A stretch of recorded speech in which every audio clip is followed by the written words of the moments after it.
Rebonjour et re-bienvenue à ce webinaire sur les principales actualités 2024 qui est cette fois enregistré à la suite des problèmes techniques que nous avons pas pu résoudre et dont nous prions de nous excuser. En première partie, je vais exposer donc les mesures sociales avant de donner la parole à mon collègue des finances publiques, Julien Macron. Brièvement, le sommaire concernant les mesures sociales porte sur certaines tolérances ou la reconduction de certaines mesures et également sur des mesures concernant la réduction générale de taux ou notamment une nouvelle réduction qui est celle des sapeurs-pompiers. On va continuer avec la déduction forfaitaire spécifique et un peu une rétrospective sur l'année 2023 et puis ce qui s'applique à partir de 2024, la sortie progressive notamment. Continuons avec les frais de transport domicile-lieu de travail et une perspective concernant l'assiette des travailleurs indépendants.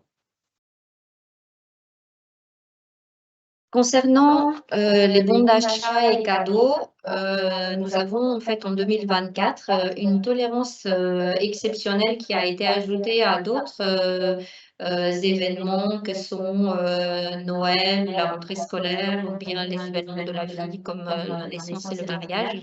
C'est l'événement Jeux olympiques 2024. Donc Jeux olympiques et Jeux paralympiques.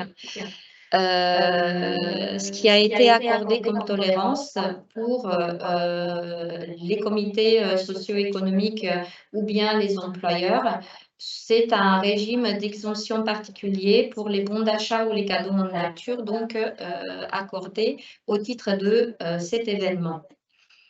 Avec les précisions suivantes, c'est les bons d'achat sont utilisables dans les boutiques officielles, donc physiques ou alors sur les sites internet. Et les cadeaux en nature également ont la caractéristique de provenance en fait des mêmes boutiques officielles des compétitions, donc internet ou alors en boutique. On a donc cette exception pour les bons d'achat et les cadeaux accordés jusqu'au 8 septembre 2024 et avec une précision notable puisque la valeur du plafond qui a été fixée pour cet événement, donc en exonération de cotisation, elle est 5 fois plus importante que l'exonération des événements classiques. Donc, on va avoir 25% du plafond mensuel qui est à 966 € par salarié. Le point d'attention est que ces bons d'achat ou cadeaux en nature pourront être attribués directement par l'employeur, même en présence d'un CSE. C'est tout pour l'essentiel de cette mesure. Alors pour continuer sans transition, concernant les travailleurs indépendants, on voulait juste revenir sur la prolongation de la modulation des déclarations de revenus donc en temps réel, qui a été cette fois donc prolongée jusqu'en 2027. Un téléservice dédié permet donc aux travailleurs indépendants d'acquitter leurs cotisations et contributions provisionnelles sur la base du revenu mensuel déclaré mensuellement. Vous pouvez vous reporter à un webinaire qui a été diffusé sur donc les modalités de saisie de cette modulation qui est sur la chaîne YouTube de l'URSSAF. Concernant également les travailleurs indépendants, un rappel de la prolongation de l'option pour le régime des indépendants. pour cette catégorie, donc, en lieu et place du régime des praticiens et auxiliaires médicaux, à la suite de l'ouverture donc en 2023 par la LFSS d'exercice de l'activité libérale conventionnellement, donc de demander leur rattachement au comment dire, au régime libéral classique entre le 1er avril et le 31 décembre 2023. Cette option a donc été prolongée pour 7 mois jusqu'au 31 juillet 2024, en précisant donc que les démarches s'effectuent auprès de la CPM jusqu'à cette date pour une bascule effective au 1er janvier 2025.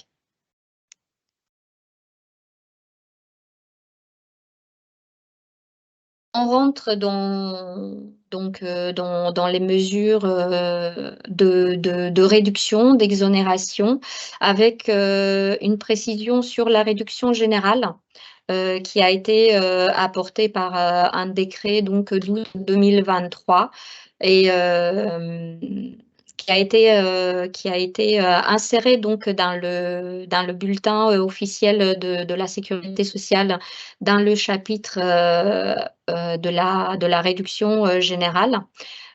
Si je ne me trompe pas, c'est le paragraphe 505. Pour vous dire que donc le plafonnement en cas de coefficient de majoration pour les employeurs qui sont soit affiliés à la caisse des congés payés ou alors dans le cas des entreprises de travail temporaire, le coefficient majorant, eh bien, la règle a été consolidée par décret d'un plafonnement appliqué selon le plus petit de 2 montants entre le montant des cotisations patronales dues donc pour chaque salarié et éligible à la réduction augmentée du coefficient de majoration, donc 100 sur 90, et le montant des parts patronales dues au titre du même salarié. Donc, un comparatif est à effectuer et le plafonnement donc s'applique en prenant la somme, le montant moins important. À savoir que lorsque l'employeur cumule donc un taux bonus assurance chômage, il retient la règle de plafonnement applicable donc en cas de taux bonus. C'est-à-dire que le taux bonus, c'est-à-dire quand le taux de la contribution assurance chômage, elle est inférieure au taux de 4,05, eh bien, on calcule le plafonnement avec le taux de 4,05. À savoir que ces règles donc de plafonnement s'appliquent également à l'exonération aide à domicile et également à l'exonération équivalente de la réduction générale qui s'applique dans les départements outre-mer. La particularité pour cette règle de plafonnement, c'est qu'elle est applicable rétroactivement en fait au 1er septembre 2022. Concernant les 2 autres réductions en fait donc qui accompagnent la réduction générale, la réduction de taux de cotisation patronale maladie et d'allocation familiale. Cette mesure a également été présentée dans le webinaire national sur l'ADFS. Nous avons en fait une mesure qui a été portée par la LFSS et qui a été précisée par un décret de fin décembre pour bénéficier en fait des taux de cotisation maladie et allocation familiale réduits. Le comparatif de rémunération, c'est-à-dire les rémunérations inférieures précédemment à 2,5 SMIC en vigueur ou 3,5 SMIC en vigueur, ont été au final déconnectés de l'évolution du SMIC, puisqu'il a été prévu qu'à compter du 1er janvier 2024, le plafond donc de rémunération à ces taux réduits se fait par comparatif du SMIC figé au 31 décembre 2023. On a eu une précision par rapport à l'application de cette mesure qui a été introduite dans le bulletin officiel de la sécurité sociale au chapitre donc des réductions de taux cotisation maladie allocation familiale. Pour 2024 et afin d'éviter d'avoir 2 valeurs de SMIC distinctes entre ces réductions et la réduction générale, il a été décidé en fait d'appliquer un coefficient multiplié, donc inférieur à 3,5, mais multiplié par le SMIC 2024. Donc en fait, il y a une période transitoire où le taux réduit d'allocation familiale est applicable aux rémunérations jusque à 3,4609 fois le SMIC 2024 et le taux réduit d'allocation d'assurance maladie applicable aux rémunérations jusqu'à 2,4721 fois le SMIC 2024. Pour les précisions concrètes concernant le déclaratif, il y a une information qui est parue sur Net Entreprise donc le 19 janvier 2024 et qui expose en fait les modalités de déclaration.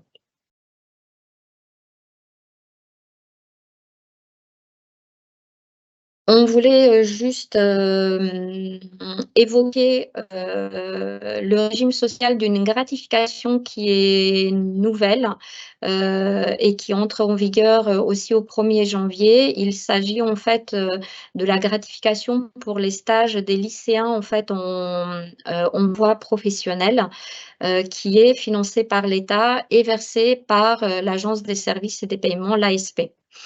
Alors, le public, donc, ce sont les lycéens de l'enseignement professionnel et elle est versée pour la première fois donc à ces lycéens qui sont en stage à partir de janvier 2024. Donc c'est une mesure neutre pour le plan social puisque elle intègre la liste des revenus exonérés de CSG-CRDS et donc également de cotisations sociales.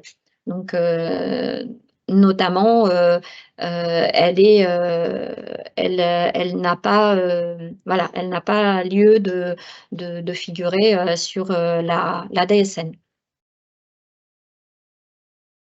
Alors, pour faire le lien avec les mesures concernant les précisions concernant la réduction générale, la réduction taux allocation familiale, taux de cotisation d'allocation familiale et taux assurance maladie, nous avons à partir de 2024, pas prévu par la LFSS, mais par une loi du 10 juillet 2023, une réduction qui a été instaurée concernant les cotisations patronales d'un public de salariés particuliers et d'employeurs d'ailleurs, qui sont les employeurs de sapeurs-pompiers volontaires.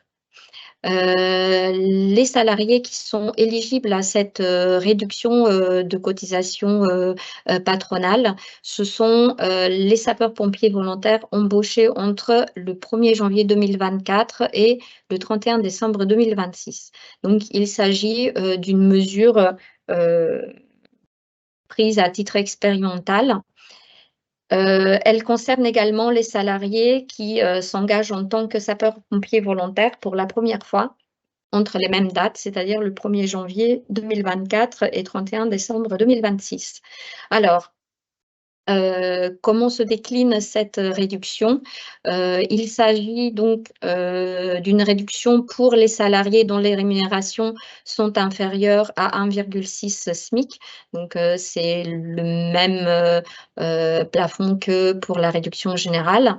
La caractéristique, c'est qu'elle est d'un maximum de 2 000 € par an et par salarié. Alors, le plafond de 2 000 € est proratisé en fonction de la durée du travail. Également, la réduction donc, et le plafond sont répartis entre les différents organismes, de recouvrement, donc à hauteur de cotisations et contributions, éligibles à la réduction. Et ce qu'il faut également, préciser, c'est qu'en cas d'emploi de plusieurs salariés, sapeurs volontaires par, un employeur, le montant cumulé pour, tous ces salariés, n'excède pas, 10 000 € par an, par employeur, avec donc, la précision que c'est un plafond apprécié par établissement. Donc c'est 10 000 € par, établissement, pour, chaque employeur. Il a déjà, d'ores et déjà, été précisé qu'en cas de contrôle, en fait, le justificatif qui servira, ça sera l'attestation délivrée par le service incendie et secours dont relève le sapeur-pompier volontaire. Vous avez des informations donc, sur, cette nouvelle réduction, sur le BOSS donc, qui comprend une nouvelle rubrique dans les allégements généraux, et qui est consacrée, en particulier à cette réduction, de cotisation, particulière.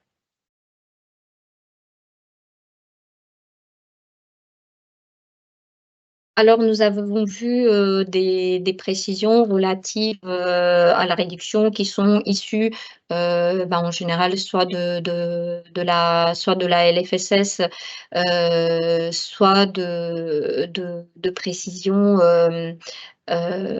réglementaires. Cette fois, juste un retour sur la déduction forfaitaire spécifique et notamment, la sortie progressive de ce dispositif dans un nouveau secteur. Nous l'avons évoqué, déjà l'année dernière.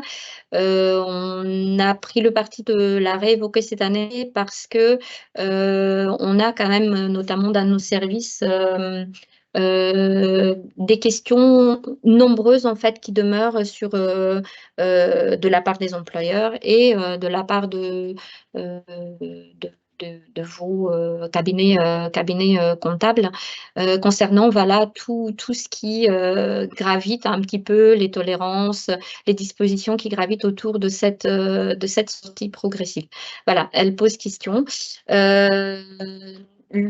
Le bulletin officiel de la sécurité sociale est complet et mis à jour, régulièrement, sur, ce dispositif. En sachant donc que, ce qui est important toujours d'avoir à l'esprit, c'est qu'il a été donc à compter du 1er janvier 2024, on a des secteurs qui, sont venus s'ajouter, à ceux qui existaient, déjà en sortie progressive au 1er janvier, 2022, la propreté et 1er janvier 2023, l'aviation civile. Durant la période donc de sortie progressive, ce qui, il faut retenir, c'est que le bénéfice de la DSS, de la DSS, de la DFS, est accordé même en l'absence donc de frais professionnels, réellement supportés par le salarié et qu'un cumul est possible avec, les remboursements de frais professionnels et cette, déduction forfaitaire. La seule, limite plancher, c'est l'assiette minimum.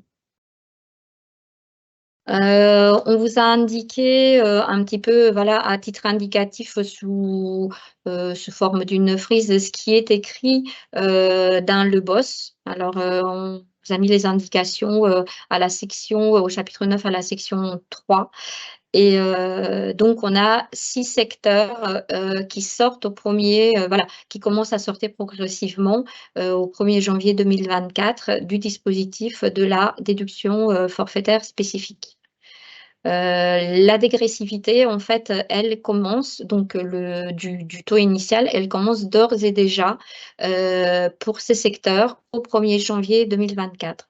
C'est-à-dire que vous avez par exemple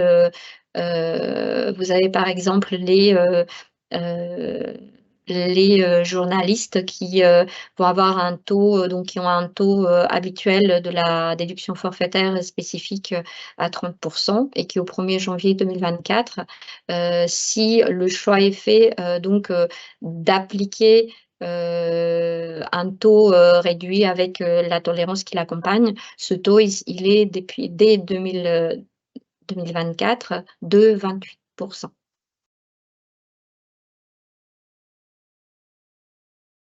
Un autre point d'attention sur la DFS est le consentement de salariés. Sur la diapositive, ce qui est présenté, c'est ce qui a été introduit dans le bulletin officiel de la sécurité sociale et qui tire un petit peu les conséquences en fait d'un arrêt du Conseil d'État qui est intervenu concernant le consentement de salariés. Donc, notamment, ce qui est important de savoir, c'est que si pour certains secteurs, les métiers, la construction, le transport et l'aviation, le consentement de salariés recueillis avant 2023 en cas de décision de mise en place de la DFS par décision unilatérale, il couvre la totalité de la période qui reste à courir jusqu'à la suppression du dispositif. Pour d'autres métiers, il faut, alors peut-être parce qu'il est aussi plus impacté par certains contrats courts. Ce qu'il faut retenir, c'est que si le consentement des salariés est recueilli pour une durée déterminée, parce que par exemple, il y a un contrat, l'employeur devra à nouveau demander le consentement aux salariés à l'issue de la période déterminée et éventuellement périodiquement jusque à la suppression du dispositif, puisque la déduction forfaitaire spécifique, elle impacte l'assiette des cotisations et donc les droits qui peuvent être générés par une assiette, notamment les droits à l'assurance vieillesse. J'en ai terminé avec la DFS et juste des mesures de prolongation, donc notamment pour les pourboires qui avaient été instaurés depuis le 1er janvier 2022.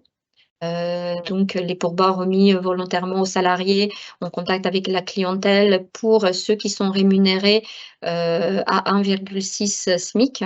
On a donc cette exonération à la fois sociale et fiscale qui est exonérée, donc qui est reconduite, pardon, pour cette année 2024, alors qu'elle devait prendre fin donc au 31 décembre 2023.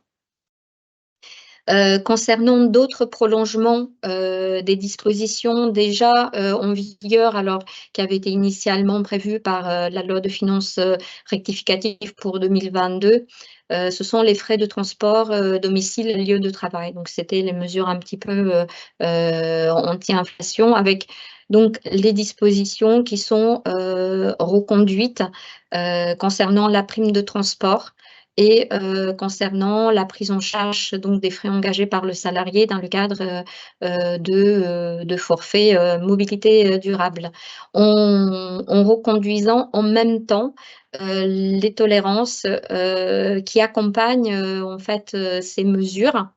Donc, prolongée jusqu'au 31 décembre 2024, qui est celle, par exemple, du cumul entre la prime de transport et puis la prise en charge de l'abonnement au transport public et également la suspension de vérifier la convenance personnelle ou pas en cas d'utilisation du véhicule personnel pour lequel on accorde, par exemple, une prime de transport.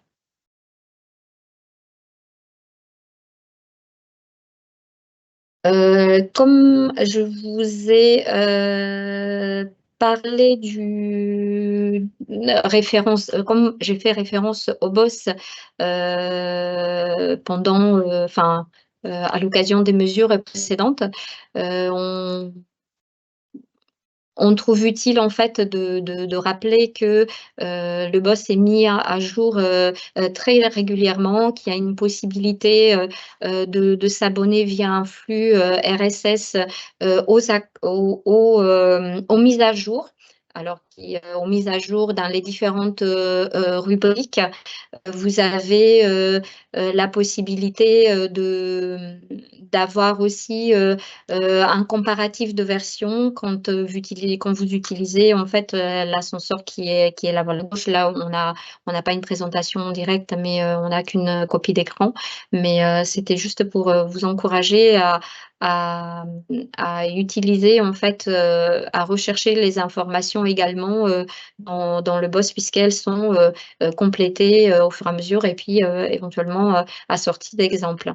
La deuxième page, c'était pour vous indiquer, vous avez donc dans les mesures exceptionnelles, la réduction de cotisations et contributions patronales donc pour l'emploi d'un salarié engagé en tant que sapeur-pompier volontaire. Voilà. Du coup, tout à l'heure, j'ai fait une erreur en vous disant que c'était dans les allègements et exonérations, du fait que pour l'instant, il s'agit d'une mesure temporaire, puisqu'elle a 3 ans. Elle a été donc positionnée dans les mesures exceptionnelles. Concernant le boss, je profite justement de cette écoute pour dire qu'il sera enrichi d'une rubrique supplémentaire. Alors cette fois dans le chapitre dans la rubrique des allègements et des exonérations concernant les jeunes entreprises innovantes et les jeunes entreprises universitaires. C'est un contenu qui est actuellement en consultation et qui sera officiellement publié sur le boss et donc opposable en principe au 1er avril 2024.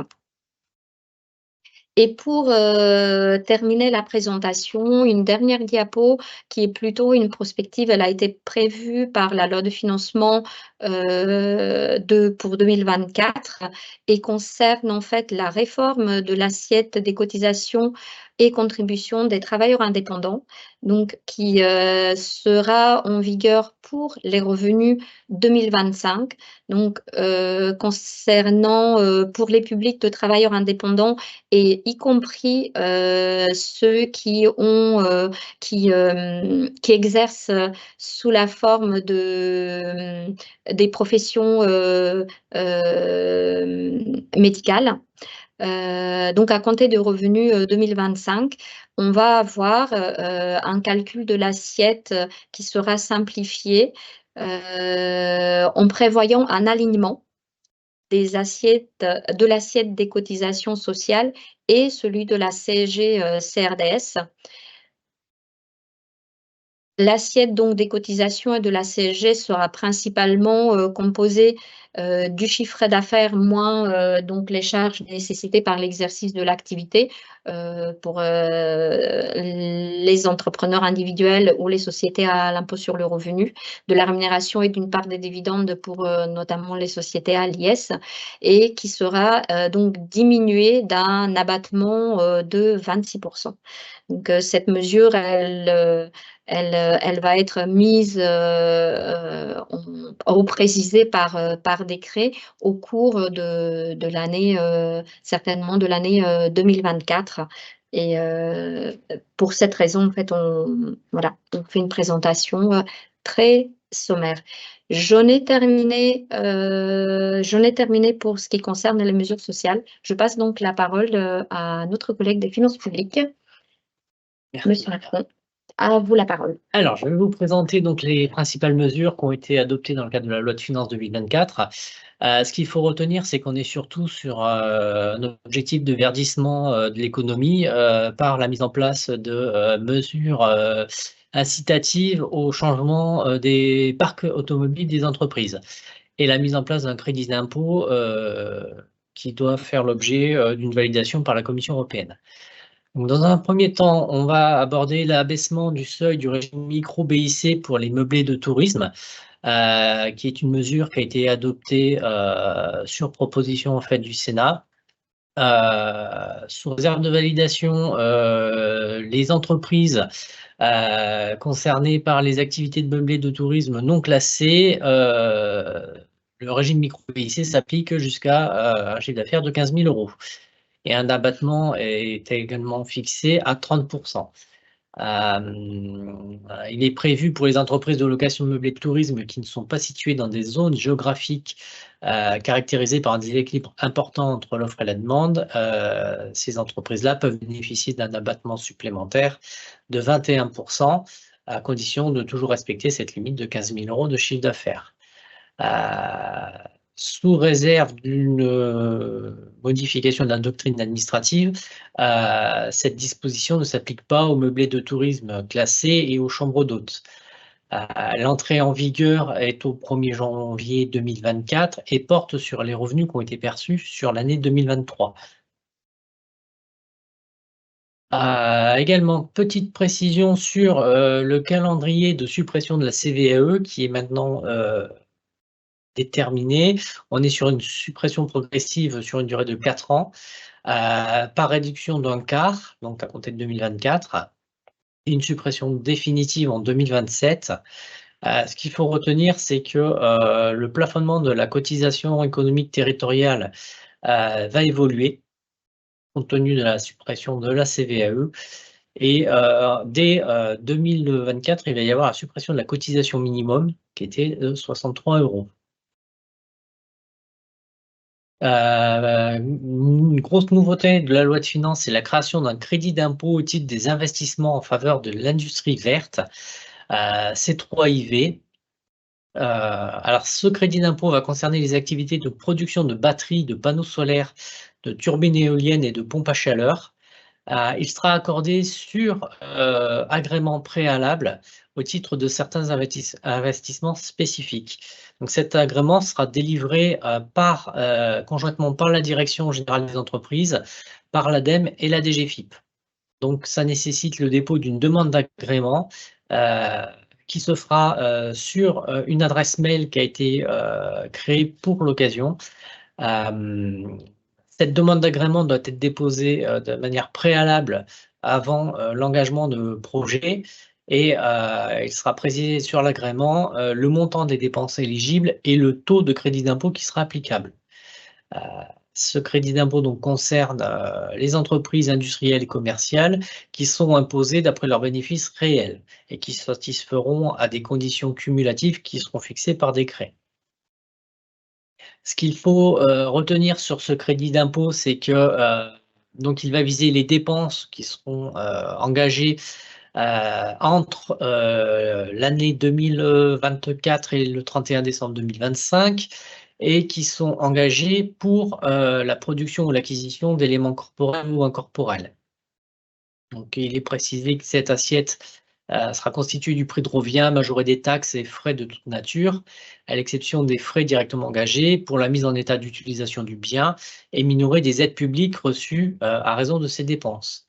Donc l'entrée en vigueur, est reportée à la publication d'un décret, qui est, subordonné donc à la validation de la Cour européenne, à la Commission européenne. On est en attente de cette confirmation. Néanmoins, il nous a été indiqué que les entreprises qui souhaitent, bénéficier de ce crédit d'impôt peuvent d'ores et déjà, en fait, déposer la demande d'agrément. Pour plus de précision, ce crédit d'impôt donc peut porter, entre 20 jusqu'à 60 selon la taille de l'entreprise et le secteur, géographique, qu'il soit en France, sur, les DOM ou les TOM. pour un montant maximum d'aide qui sera de 150 millions d'euros en France et pouvant aller jusqu'à 350 millions d'euros dans les TOM. Évolution aussi sur les jeunes entreprises innovantes. La loi de finances a supprimé l'exonération d'imposition sur les bénéfices pour les entreprises qui étaient éligibles à compter du 1er janvier 2024, tout en maintenant les exonérations sociales et les exonérations d'impôts locaux qui peuvent être décidées par les collectivités. Le bénéfice du dispositif est élargi aux entreprises qui ont des dépenses de recherche et de développement qui excèdent 10% du montant total des charges, en lieu et place d'un seuil à 15%. Et la loi de finances facilite l'accès à la commande publique pour les entreprises jeunes, les jeunes entreprises innovantes, pour tout ce qui est marché public d'innovation. Donc, sont considérés comme innovants tous les travaux, les fournitures et les services proposés par les jeunes entreprises innovantes. Il y a également la création d'un statut de jeune entreprise innovante de croissance qui est ouvert aux entreprises qui remplissent les conditions établies pour être considérées comme jeunes entreprises innovantes de droit commun. Et par dérogation, la condition tenant à l'importance des dépenses de recherche et développement réalisées est assouplie. Le seuil est fixé à 5%, mais en contrepartie, ces entreprises devront satisfaire à des indicateurs de performance économique plus poussés qui seront définis dans un décret à paraître. Et elles bénéficieront également de tous les avantages qui étaient attachés au statut de jeune entreprise innovante. Et il y a également, en lien avec les jeunes entreprises innovantes, l'extension du dispositif d'impôt sur le revenu pour tout ce qui est souscription en numéraire réalisée entre le 1er janvier 2024 et le 31 décembre 2028, que ce soit directement ou indirectement dans le capital d'une de ces entreprises. Ce qu'il faut retenir, c'est que le taux de réduction donc, est porté à 30% pour une souscription au capital d'une jeune entreprise innovante ou JEIC, avec des plafonds selon la composition du foyer fiscal. Ce taux de réduction peut être porté à 50% pour les entreprises dont les recherches et développements représentent plus de 30% des charges déductibles. Néanmoins, ce mécanisme s'applique pour l'avenir et il n'y a pas de possibilité de report pour les souscriptions effectuées avant le 1er janvier 2024. Et il est également précisé que ce total de l'avantage ne pourra pas procurer une réduction d'impôt supérieure à 50 000 € sur la période concernée. Et ce dispositif est également subordonné à la disposition aux règles des minimi, qui est fixé à 300 000 € sur 3 exercices fiscaux, avec des exceptions selon les activités. Nous avons également la création donc d'un nouveau régime d'exonération fiscale et la prorogation donc des régimes d'exonération fiscale existants. Les ZRR le dispositif est prolongé jusqu'au 30 juin 2024 et les dispositifs des BER est prolongé jusqu'au 31 décembre 2024 pour tout ce qui concerne l'exonération d'impôt sur les bénéfices et jusqu'au 30 juin 2024 pour l'exonération de cotisations foncières des entreprises. Ce qu'il faut retenir avec la création de ce nouveau dispositif qui va s'appeler Zone France Ruralité Revitalisation, c'est qu'il va entrer en vigueur au 1er juillet 2024 sur le périmètre des zones de revitalisation ZRR et des BER. En complément, la liste des ZFRR pourra être étendue sur proposition des préfets de région. Et donc, une publication est attendue de la liste définitive par décret aux alentours du mois d'avril 2024. Donc, le régime proposera une exonération totale d'impôt sur les bénéfices sur les 5 premières années de création ou d'implantation d'une entreprise, et ensuite une exonération dégressive pour de la 6e à la 8e année. est également prévu dans le cadre de la loi de finances le renouvellement en fait, des aides tarifaires avec le maintien du bouclier tarifaire pour les TPE et le maintien de l'amortisseur électricité pour les TPE-PME. Donc, on reste sur un dispositif d'attestation d'éligibilité à transmettre aux fournisseurs d'électricité pour les TPE ou les PME qui ont un chiffre d'affaires inférieur à 50 millions d'euros pour les contrats signés avant le 30 juin 2023 et qui sont encore en vigueur en 2024. Et pour les entreprises de taille intermédiaire, c'est la mise en place du dispositif aide guichet avec des demandes à effectuer sur le site impôts.gouv. Donc, je vous renvoie sur la slide pour avoir le détail en fait, des dispositifs et des conditions à respecter. Mesure phare de cette loi de finances, donc on a un durcissement en fait de tout ce qui est taxe sur les véhicules de société et véhicules polluants. Avec l'application du malus CO2 à l'immatriculation et du malus masse à certains véhicules, avec une extension aux véhicules de catégorie N1, dont la liste sera fixée par décret. Le renforcement de la taxe malus CO2 à l'immatriculation pour les véhicules polluants, avec une distinction dans le calcul selon que le véhicule est réceptionné selon les normes européennes ou n'a pas fait d'une réception européenne. Le calcul sera soit basé sur le taux d'émission de CO2 ou soit sur la puissance administrative du véhicule, avec un tarif qui ira de 0 € pour les véhicules qui sont identifiés comme vertueux, les moins polluants, jusqu'à 60 000 € pour les véhicules les plus polluants. Et le montant de la taxe est déterminé en fonction de la date de première immatriculation du véhicule. Il y a également un renforcement de la taxe sur la masse en ordre de marche pour les véhicules qui sont polluants. C'est le même barème qui s'applique que pour les autres taxes, hein. C'est l'année de première immatriculation du véhicule qui est déterminant. Ce barème associe en fait un tarif marginal à chaque fraction de masse en ordre de marche pour établir la taxe. Ce qui est précisé, c'est que le montant cumulé du malus masse et du malus CO2 est plafonné à 60 000 €. Et donc, les véhicules les plus polluants ne peuvent pas se voir appliquer ces deux taxes. Et pour identifier la masse en ordre de marche, il est précisé que cette information se trouve sur la case G du certificat d'immatriculation. Également, renforcement de la taxe annuelle sur les émissions de CO2, l'ex-taxe sur les véhicules de société.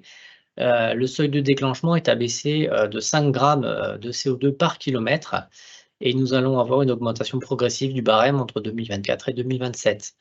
La taxe annuelle sur l'ancienneté des véhicules est remplacée par une taxe annuelle sur les émissions de CO2 et une taxe annuelle sur les émissions de polluants atmosphériques.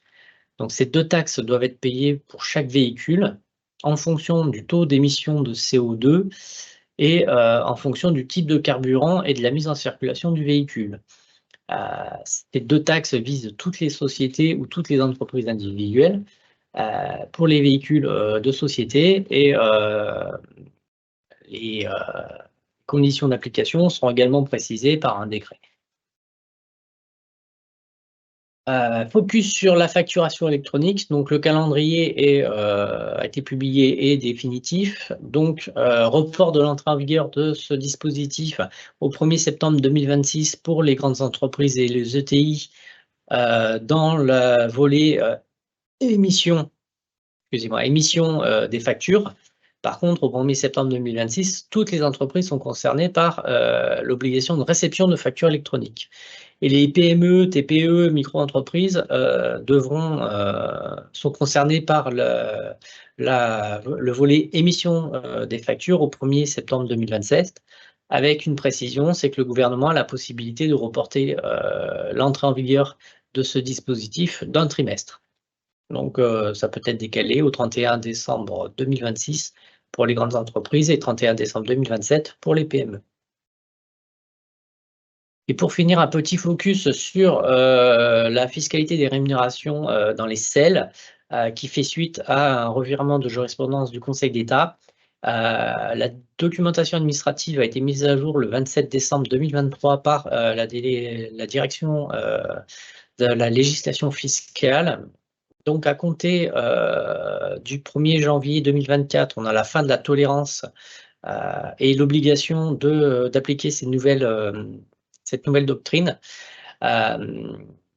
Pour les CELAS et les CELAFA, on revient au dispositif d'imposition des revenus techniques dans la catégorie des bénéfices non commerciaux, si il n'est pas possible de prouver l'existence d'un lien de subordination avec la société. Si un lien de subordination peut être prouvé, les revenus perçus restent imposés dans la catégorie des traitements et salaires.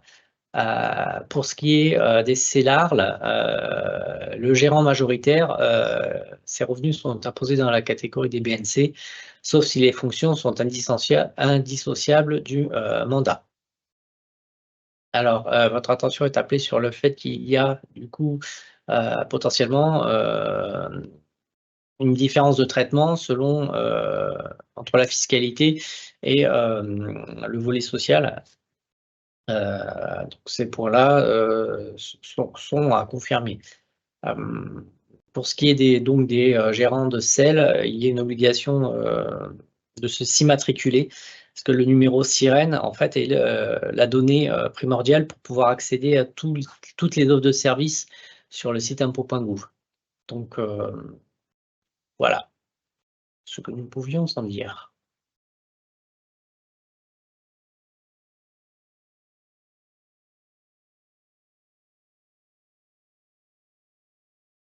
Eh bien, merci de votre attention en présence virtuelle. Nous vous remercions donc d'avoir suivi ce fil d'information. Sachez que ce webinaire donc qui est un petit peu préenregistré sera mis à disposition comme habituellement sur la chaîne YouTube Normandie et sur le site URSSAF Normandie. Nous vous remercions donc de remplir le questionnaire de satisfaction en cliquant sur le lien qui vous sera proposé à cet effet et dans lequel vous pourrez également rentrer les questions qui subsisteront à la suite de la présentation. Et nous vous donnons rendez-vous, cette fois nous l'espérons effectif, à la session de l'année prochaine.